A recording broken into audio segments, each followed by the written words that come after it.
Okay, तो reservation का discussion कर लेते हैं। जो कुल वैकेंसीज होंगी उसका जो 10% है वो EWS जनरल कैटेगरी के बच्चों के लिए रहेगा, 27% है वो ओबीसी के लिए रहेगा, 21% SC के लिए रहेगा और 2% जो है ST के लिए रहेगा। इस प्रकार इनका रिजर्वेशन है सीट्स का।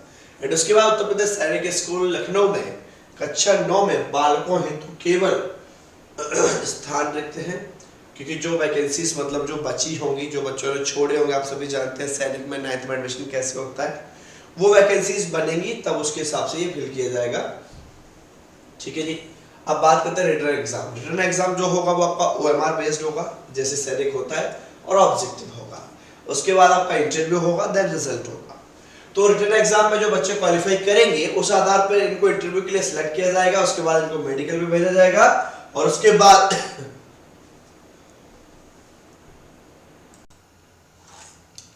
ओके, तो यहाँ हम डिस्कस कर रहे थे कि उसके रिटर्न एग्जाम और रिजल्ट के बारे में। तो जो रिटर्न एग्जाम क्वालिफाई करेंगे उनके आधार पर उनको वाइवा के लिए बुलाया जाएगा, इंटरव्यू के लिए बुलाया जाएगा। उसका जो मेडिकल के फॉर्मेट यूपी सैनिक वाले देते हैं, उस फॉर्मेट को फिल करके उस डेट पर हमें उस स्कूल में उपस्थित होना होगा। फाइनल जो मेरिट लिस्ट जो बनेगी वो रिटर्न एग्जाम, मेडिकल एग्जाम और जो भी आरक्षण रिजर्वेशन नियम होंगे उनको पालन करने के बाद बनेगी और जो रिजल्ट आएगा वो इनकी ऑफिशियल वेबसाइट पे आपको शो कर दिया जाएगा। एग्जाम सेंटर कहाँ कहाँ होंगे? यूपी में एग्जाम सेंटर होंगे, आगरा होगा, अयोध्या होगा, बरेली होगा, गोरखपुर होगा, झांसी होगा, मेरठ होगा, प्रयागराज, वाराणसी एवं लखनऊ। अभ्यर्थी को आवेदन पत्र में 3 परीक्षा केंद्रों का विकल्प देना होगा। मतलब जो आप फॉर्म फिल करेंगे तो आपको 3 ऑप्शंस चूज करने का मौका मिलेगा एग्जाम सेंटर के तौर पे, और जिसमें से आपको विद्यालय का अधिकार है आपको कौन सा सेंटर मिलेगा। इस प्रकार आपको एग्जाम सेंटर का बारे में पता चलेगा। अब आवेदन पत्र भरने की तिथि क्या है? आवेदन पत्र विद्यालय की वेबसाइट है ये, आप www.upsainicskool.org आप गूगल से इस वेबसाइट पे जा सकते हैं। 10 सितंबर से 25 अक्टूबर तक जो है आपको सिर्फ 1000 रुपीज ही जनरल के लिए वो लगेगा, और 26 अक्टूबर से 5 नवंबर तक आपको जो है ना पेनल्टी फीस के साथ 2000 रुपए के ये ऑनलाइन फॉर्म भरे जाएंगे। ठीक है। एक और कंडीशन ये है कि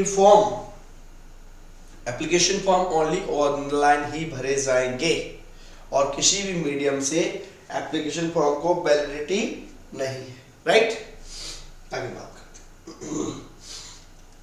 वो ऑनलाइन एप्लीकेशन फॉर्म अप्लाई करना है तो उसके लिए क्या क्या स्टेप्स में फॉलो करने हैं?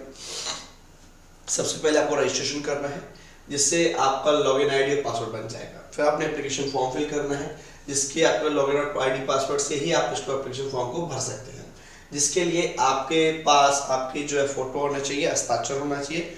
दोनों ही फाइल जो जेपीजी और जेपीईजी के फॉर्मेट में होना चाहिए, जिनका साइज 20 KB से लेके 100 KB के बीच में होना चाहिए जो फाइल अपलोड होगी। फीस जो है वो आपकी जो फीस होगी वो ऑनलाइन जमा करना है, बैंक ट्रांजेक्शन शुल्क अलग से दे होगा जो भी लगेगा।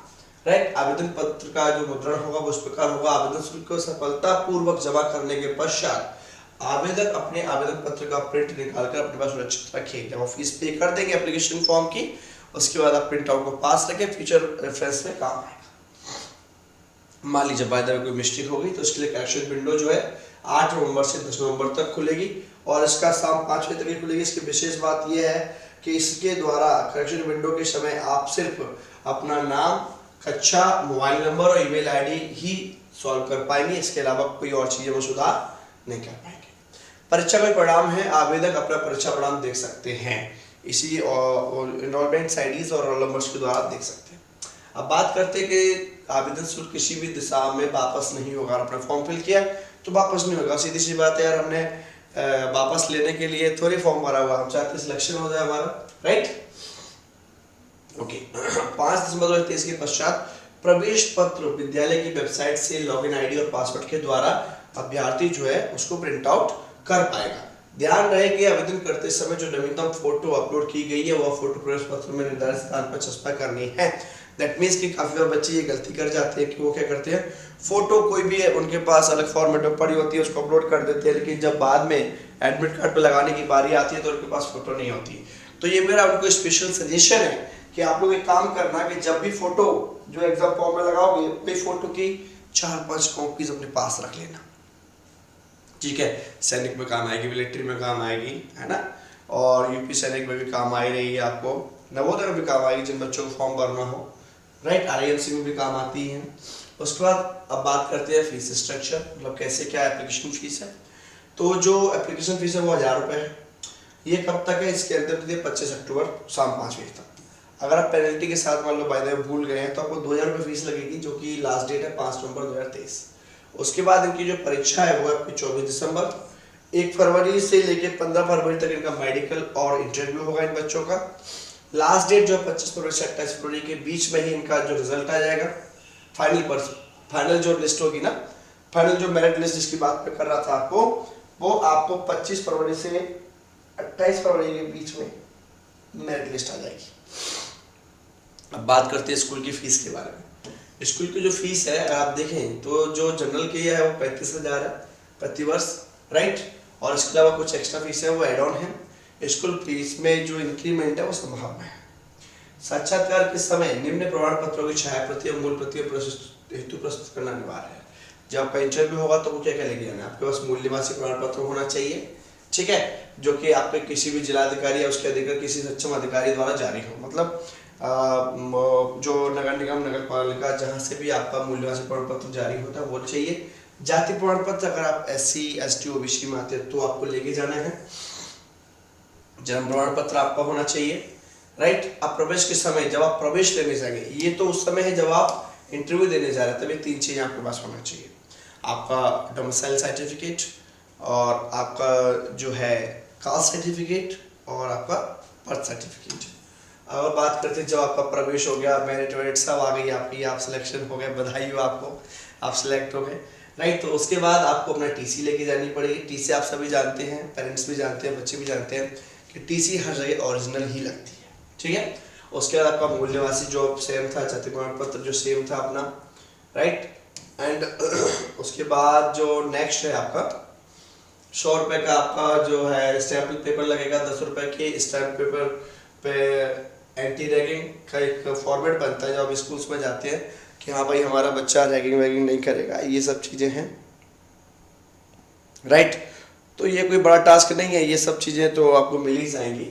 और उसके बाद नगर निगम नगर पालिका अधिकारी से आपका जन्म प्रमाण पत्र, आधार कार्ड और 6th और 9th में प्रवेश ले रहे हैं। अगर 6th में ले रहे हैं तो 5वीं की मार्कशीट की फोटोकॉपी, अगर 9th में ले रहे हैं तो 8th की। उसके बाद कुछ दिशा निर्देश है कि आपने mobile number, WhatsApp number, email, पत्राचार का पता अच्छे से भरना है। जो भी सूचना आप दे रहे हैं वो करेक्ट रहनी चाहिए, है ना, उसमें कोई दिक्कत नहीं होना चाहिए। और कोई भी अगर जब आप फीस जमा कर देंगे उसके बाद आपको वो जो फीस है वो रिफंड नहीं होगी। जो आवेदन एप्लीकेशन फॉर्म आप भरेंगे उसका प्रिंट आउट अपने पास रखिएगा,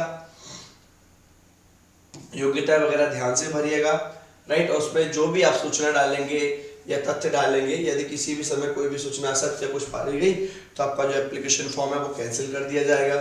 अब जब प्रवेश के समय आप मूल पत्रों के परीक्षण किया जाएगा, मतलब जितने भी आपने डॉक्यूमेंटेशन लगाए उन सब की मूल कॉपीज जो है क्रॉस चेक की जाएगी, वेरिफिकेशन किया जाएगा एक प्रकार से। और उसके बाद जन्म प्रमाण पत्र जन्म तिथि के लिए किया जाएगा, यस। और TC में अगर जन्म प्रमाण पत्र TC में अंतर पाया गया तो भी आपका एडमिशन कैंसिल कर दिया जाएगा। एंड उसके बाद केवल पंजीकरण एवं शुल्क संबंधी जानकारी के लिए विद्यालय के दूरभाष संख्या इस पर अपन कॉल करेंगे। क्यों कर सकते हैं, आपने जो रजिस्ट्रेशन किया, आपने जो एप्लीकेशन फीस सबमिट की, उसमें अगर कोई परेशानी आ रही है तो उसके आप इस पर कॉल कर सकते हैं, जिसका समय है सुबह 9 बजे से लेकर दोपहर 2 बजे तक। और उसका प्रवेश परीक्षा के प्रश्न पत्र के प्रारूप वेबसाइट पर उपलब्ध है, ठीक है जी, वो भी आप देख सकते हैं। ये जो है वहाँ के जो प्रिंसिपल है कैप्टन मनोज कुमार पांडे तो सैनिक स्कूल के कर्नल राजेश राघव द्वारा स्कूल जो है अपलोड किया गया है। तो ये सभी जानकारी आपके सामने है। बाकी हमारे ऑनलाइन कोर्सेज चलते हैं, सैनिक के हैं, नवोदय के हैं, मिलिट्री के हैं, RIMC के हैं। तो ये सभी सैनिक स्कूल्स वाले सबकी वेबसाइट भी है हमारे www.navodayawale.com या, और ये हमारा एप्लीकेशन नंबर है, यहाँ से भी आप कॉन्टेक्ट कर सकते हैं। और ये हमारे मोबाइल नंबर जो आप देख रहे हैं नीचे स्लाइड में चल रहा है, ये भी यूज़ कर सकते हैं। कोई भी दिक्कत, कोई भी परेशानी अगर आपको आ रही है तो आप कमेंट सेक्शन में पूछ सकते हैं, वहाँ भी हमारी कोशिश रहेगी कि आपके हर समस्या का समाधान दिया जाए। एंड ऑल द बेस्ट, अच्छे से एग्जाम दीजिए। कोई भी दिक्कत कोई परेशानी आती है आप इन नंबर्स पर बेझिझक कॉल कीजिए, हम आपकी सेवा में हमेशा हाजिर हैं। धन्यवाद।